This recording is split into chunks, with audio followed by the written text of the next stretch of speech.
অতএব ভাবো, চিন্তা করো, আল্লাহ জিন্দেগি দিল, এই জিন্দেগি কিভাবে কাটাবো।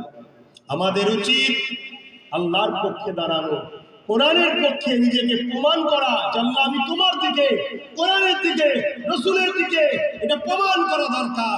যেমন এই দুনিয়ায় একদল ব্যক্তি প্রমাণ করাতে ব্যস্ত যে আমি কোরআনের বিরুদ্ধে, রাসূলের বিরুদ্ধে, উম্মতে মুহাম্মাদের বিরুদ্ধে, মুসলিম সমাজের বিরুদ্ধে আমি প্রমাণ করতে চাই। কেন? সে জানে আমি প্রমাণ যদি করতে পারি যে আমি কোরআনের বিরুদ্ধে, মুসলমানের বিরুদ্ধে, নবীর বিরুদ্ধে, তাহলে আমার পথ দুনিয়ার শয়তানরা আরো বড় করবে। তাই তারা তাদের মতো করে চেষ্টা করছে। এই দুনিয়ায় তারা তাদের মতো চেষ্টা করে যাচ্ছে। ঠিক তেমনি তুমি আমি যদি কোরআনের পক্ষে প্রমাণ দিতে পারি, রাসূলের পক্ষে প্রমাণ দিতে পারি, আল্লাহর দ্বীনের পক্ষে প্রমাণ দিতে পারি, তাহলে আমার আল্লাহ তোমায় যে পরীক্ষা নিচ্ছে, পরীক্ষায় তুমি কামিয়াবি হবে, তোমার জন্য কবর জান্নাতের বাগান হবে। জোরে বলুন সুবহানাল্লাহ। আর না হয় তুমি হয়তো ভিআইপি গাড়িতে ঘুরে বেড়াও, তোমার আগে গার্ড, পিছনের গার্ড, পৃথিবীর কেউ তোমায় হয়তো কিছু করতে পারলো না, কিন্তু আজরাইল আলাইহিস সালাম যখন আসবে, তোমার গার্ডও তোমায় ঠেকাতে পারবে না। জানটা কবজ করে যখন নিয়ে চলে যাবে, তোমার কবরটাই 99টা সাপ দেওয়া হবে। কেন? দুনিয়ায় তুমি গরিব মুসলমানকে মেরেছো, গরিব মুসলমানকে লুটেছো, গরিব মুসলমানকে হত্যা করেছো, মসজিদের পক্ষে যারা দাঁড়িয়েছে তাদেরকে মিথ্যা ইলজাম দিয়ে তুমি সমাজের কাছে বাজার গরম করেছো। মনে রেখে দিও, কেন? তুমি দুনিয়ার নকল খোদাদেরকে খুশি করার জন্য তুমি মুসলমান সেজে করেছো। তোমাকে কেউ না চেনো, তোমার মুনাফিকিটা আল্লাহ চেনে না, চেনে না। জোরে বলেন, চেনে না, চেনে না। আমার আল্লাহ তোমাকে কবরে শুরু করবে। আল্লাহ ছাড় দিয়েছে, তোমায় ছেড়ে দেবে না।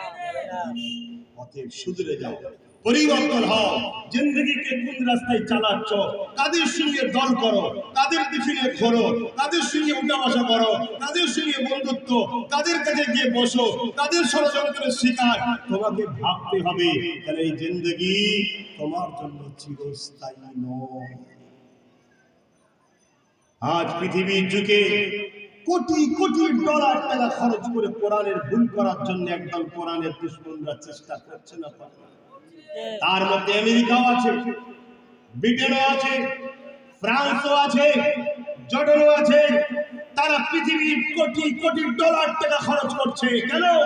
কোরআনের একটা ভুল বার করলে পৃথিবীকে দেখিয়ে দেবো কোরআনের ভুল পাওয়া গেছে। কেন? কোরআন যারা কেউ বুক ফুলিয়ে আজও দাঁড়িয়ে থাকতে পারেনি, সব 100 বছর যেতে না যেতে থুবড়ে পড়ে গেছে। কোরআন 1000 বছর ধরে চ্যালেঞ্জ দিয়ে আসছে, জালিকাল কিতাব লা রাইবা ফি। এ দুনিয়ার মানুষ, চ্যালেঞ্জ অ্যাকসেপ্ট করো। এ কোরআন ভুল তো দূরের কথা, এ কোরআনের মধ্যে কোনো সন্দেহ নাই। জোরে বলুন সুবহানাল্লাহ। কেন? এ কোরআন কোন মানুষের রচিত নয়, এ কোরআন কোন মানুষের কথা নয়, এ কোরআন কোন মানুষের বাণী নয়, এ কোরআন মহান সৃষ্টিকর্তার বাণী। তাই কোরআন চ্যালেঞ্জ দিয়ে আসছে, মানবি পড়বি পড়ে, আগে আমার চ্যালেঞ্জটা শোন। এর মধ্যে ভুল তো দূরের কথা, কোনো সন্দেহের জায়গা নাই। জোরে বলুন সুবহানাল্লাহ। এই পৃথিবীতে হাজার বই আছে, পুস্তক আছে, কেউ আজ পর্যন্ত এই কথাটা প্রথমে লিখতে পারেনি যে বই পড়বি পড়ে, ভুল নেই। চ্যালেঞ্জ দিচ্ছি, পেরেছে কোন কিতাব? জোরে বলুন, পেরেছে? পারেনি। একমাত্র কালামুল্লাহ চ্যালেঞ্জ দিচ্ছে। প্রথমেই চ্যালেঞ্জ অ্যাকসেপ্ট করো। উপরন্তু অন্যান্য কিতাবে দেখা যায় এইটা লেখা থাকে, ভুল মার্জনা করবেন, যদি ধরিয়ে দেন উপকৃত হব, পরের প্রকাশনায় সংশোধন করে দেব। বলা হয় না, হয় না? কিন্তু কোরআন কি বলছে? কোন ভুল তো দূরের কথা, সন্দেহ নাই। জোরে বলুন সুবহানাল্লাহ। সেই কোরআনকে যখন কোন দিক দিয়ে পারে, তখন ফ্রান্স এই কোরআনকে পুরাতে চেষ্টা করছে। আমেরিকা যখন তাদের পরিবারকে কোরআন থেকে রুখতে পারছে না, দলে দলে আমেরিকার যুবক যুবতীরা কোরআনের প্রেমিক হয়ে যাচ্ছে, তারা তখন কোরআনকে ব্যান করে দিচ্ছে। তথাপিও গুগলে সার্চ করে মানুষ কোরআনের দিওয়ানা হয়ে যাচ্ছে। জোরে বলুন সুবহানাল্লাহ।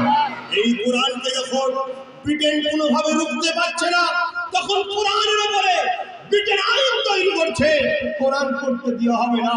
চীনে যখন মানুষরা দলে দলে কোরআনকে নিজের লাইফ স্টাইলের জন্য গার্ড বুক হিসাবে ব্যবহার করে নিচ্ছে, তখনও চীন কোরআন যাদের ঘরে আছে জোর করে বাজাব করতে চাইছে। আমার দেখা মতে পৃথিবীতে যারাই কোরআনের আজকের দিনে বিরোধী করছে, সবাই যে শক্তির বিরোধী করছে, ওই শক্তিটার নাম হলো রাজ শক্তি। কি শক্তি? ফ্রান্স কোন শক্তিতে কোরআনের বিরোধী করছে? আমেরিকা কোন শক্তিতে? জাপান কোন শক্তিতে? চীন কোন শক্তিতে? আমার দেশে তো কিছু কিছু জালিম কোরআনের বিরোধী করছে, তাদের পিছনে রাজ শক্তি আছে, তাই তারা জোর করে বিরোধী করে যাচ্ছে। তর্কে যুক্তিতে দলিলে তারা বিরোধী করতে পারছে না, গায়ে জোরে বিরোধী করছে। কোন শক্তিতে? জোরে বলুন। আমাদেরও ভাবা দরকার, আমাদেরও বোঝা দরকার, এমন শক্তিকে আমরা সাহায্য করব না যে শক্তি কামিয়াবির পরে আমার কোরআন যেখানে পড়ানো হয় এইটাকে তারা সন্ত্রাসের আতুরঘর বলবে, আতঙ্কবাদীদের থাকার জায়গা বলবে, এটাকে কোন রকম ভাবে মিটিয়ে দিবার চেষ্টা করবে। সেই শক্তিকে আমাদের সাপোর্ট করা ইসলামে হালাল হবে মনে হয়? জোরে বলুন, হবে মনে হয়? কেন? আমাদের কাছে জিন্দেগিটা যিনি দিয়েছেন তিনি সবার আগে, তিনি হলেন আল্লাহ। কোরআন হলো তিনার বাণী। আর বড় দুঃখের সাথে বলতে হয়, কোরআনিয়া প্রতিষ্ঠানে এসেছি বলে বলছি, আমার দেশে তো একদল মানুষ বোল্ডোজার দিয়ে মাদ্রাসাকে গুড়িয়ে দিচ্ছে, ভেঙে দিচ্ছে না, দেয় না? জোরে বলুন। কেন? কি অপরাধ? না এখানে কোরআন পড়ানো হয়, তসবিহে কি আছে?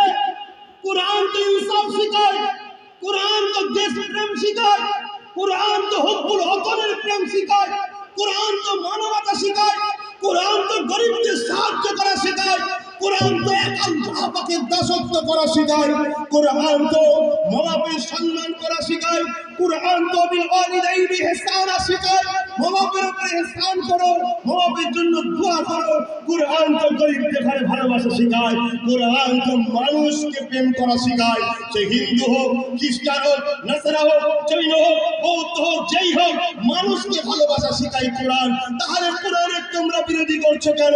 বলছি না, কোরআন তো দেশকে প্রেম করা শেখায়, তার মানে কোরআন দেশদ্রোহীদের বিরুদ্ধে, যারা দেশকে লোটে তাদের বিরুদ্ধে, যারা দেশবাসীকে লোটে তাদের বিরুদ্ধে,